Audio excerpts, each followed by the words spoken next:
Good morning. Hello friends, this is Vijay Raj Pushp and welcome to learner eyes by BRP. तो आइए हम लोग biology class में आज आपका स्वागत करते हैं और आज लेकर आए हैं जीवन का सबसे महत्वपूर्ण जो चैप्टर है या चीजें है जिसका नाम है पोषक तत्व। आपने पढ़ा तो आज मैं लेकर आया हूं पोषण। इससे पहले आपने पढ़ा पोषक और आज पढ़ेंगे पोषण। अच्छा, पोषण क्या होता है?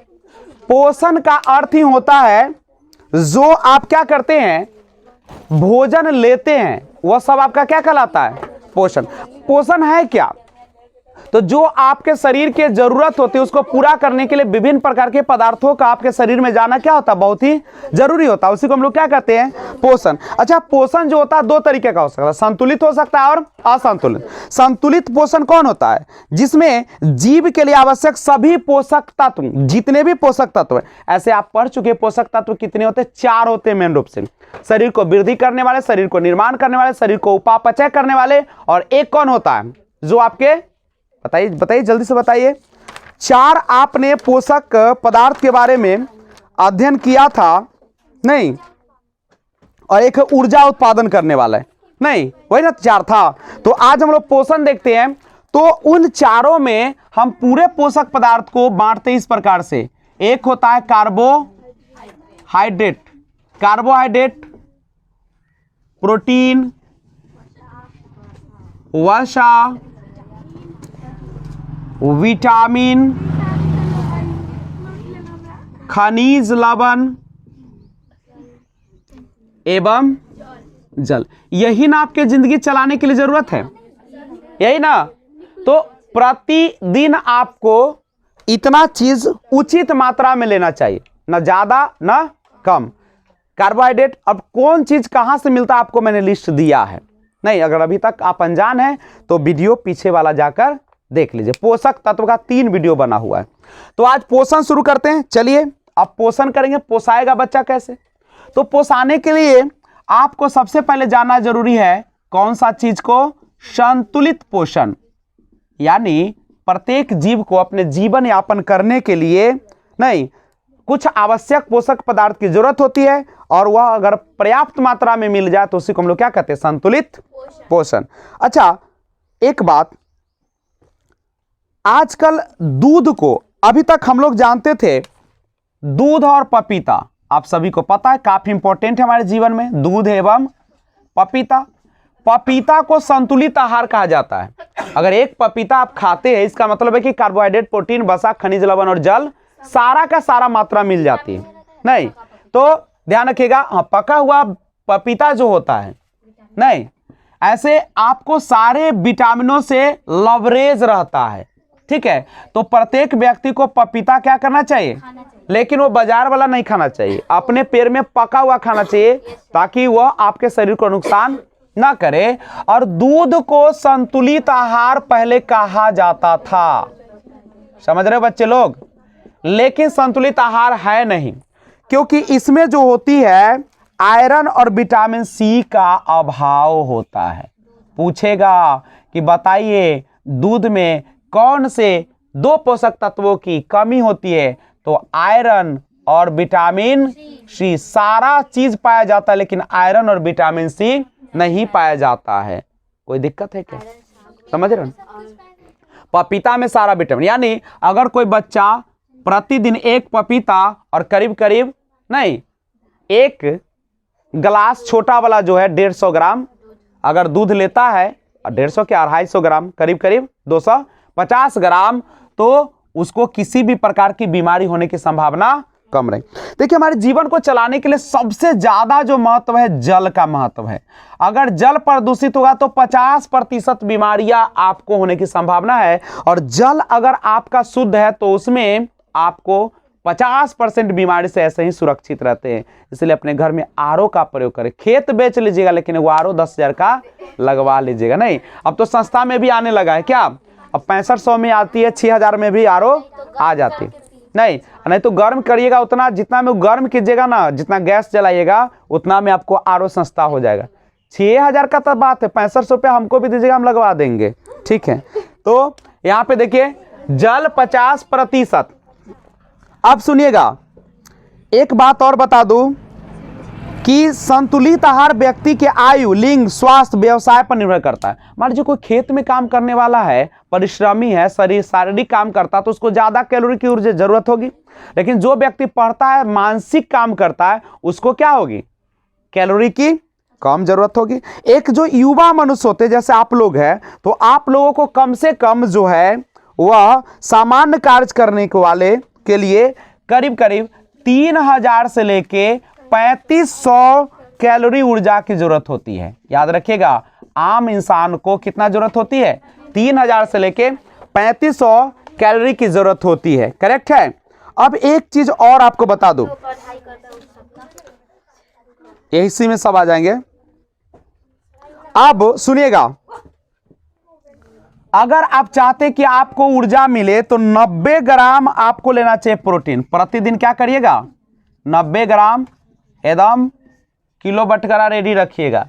90 ग्राम तौल लीजिएगा कौन चीज, प्रोटीन। उसके बाद 400 से लेकर 500 ग्राम कार्बोहाइड्रेट, यानी रोटी उटी खाते हैं ना, चावल उवल, कितना खाइएगा, 400 से 500 ग्राम खाइएगा। उसके बाद 50 से 70 ग्राम अखरोट उखरोट खा लीजिएगा। नहीं, ये बसा 50 से 70 ग्राम बसा लेना पड़ेगा आपको, ठीक है। और पुरुष और बालक जो होते हैं उसको स्त्री और बालिका के तुलना में अधिक भोजन चाहिए। नहीं, दूसरी बात, सबसे इंपॉर्टेंट जो क्वेश्चन आता है कि आप जो खाद्य पदार्थ है, जो खाने वाला पदार्थ है, देखिए बोर्ड पे स्क्रीन पर देखिए बच्ची, कहता है कि जो आपका खाद्य पदार्थ है, खाद्य पदार्थ मतलब खाने वाला चीज, अगर चाहते हो कि उसको हम क्या रखें, सुरक्षित रखें, खराब ना हो, तो उसमें क्या प्रयोग करना पड़ेगा, सोडियम बेंजोएट।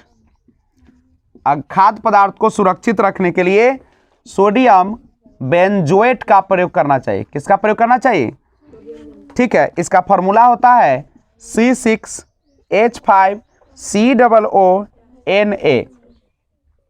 तो अगर चाहते कि आपका खाद्य पदार्थ जो है, खाद्य पदार्थ क्या रहे, सुरक्षित रहे, तो क्या कीजिएगा, सोडियम बेंजोएट का प्रयोग कीजिएगा। क्या प्रयोग कीजिएगा, सोडियम बेंजोएट। किस चीज के लिए, खाद्य पदार्थ को सुरक्षित रखने के लिए। अब सुनिए, भोजन जो है हमारा, ठीक है, वे पोषक पदार्थ है जिनमें जीव कार्य करने के लिए, वृद्धि और उत्तकों के टूट फूट की मरम्मत के लिए तथा विभिन्न जैव प्रक्रमों को सुचारू रूप से कायम रखने के लिए ग्रहण करते हैं ना। सिंपल सी बात है, हम लोग भोजन क्यों लेते, हमारे शरीर का टूट फूट का मरम्मत हो जाए, हम लोगों को ऊर्जा मिल जाए ना, और हमारा शरीर वृद्धि करे, विकास करे।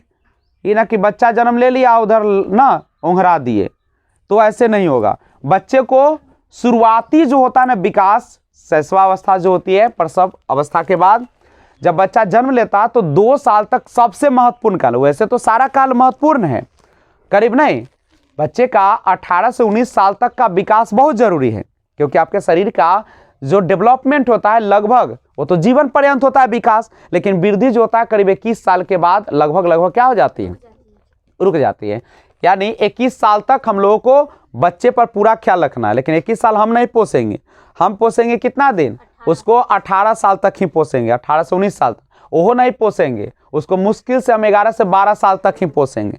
नहीं, क्योंकि 12 साल तक वो बिल्कुल क्या हो जाता है, 13 साल तक युवा अवस्था में आने के लिए तैयार रहता है, और बहुत सारे चेंजिंग होते हैं, लेकिन उस समय बहुत ध्यान देने की जरूरत होती है, नहीं तो बच्चा असामाजिक हो सकता है।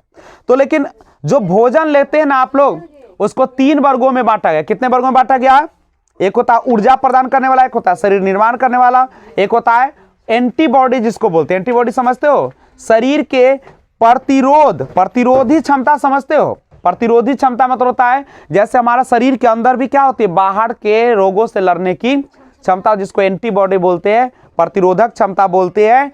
तो वह जो होती है, जैसे हमारे शरीर पर बहुत सारे, अभी क्या, अभी मौसम चेंज हो रहा है ना, अभी बहुत सारे जो है बैक्टीरिया है, नहीं यानी कह सकते हो कि बहुत सारे विषाणु है, वायरस जिसको बोलते हैं, फंगी बोलते हो, तो ये सब हम लोगों पर अभी हमला कर रहा होगा, लेकिन हमारा शरीर क्या कर रहा है, अपने एंटीबॉडी जो है, शरीर के अंदर भी एक ऐसी शक्ति होती है जो बाहर से आने वाले वायरस को क्या करती है, मार देती है। और अगर शरीर का आपका वायरस कमजोर हो जाएगा तो वह क्या करेगा, शरीर में प्रवेश करेगा और तुरंत आप क्या पड़ जाएंगे।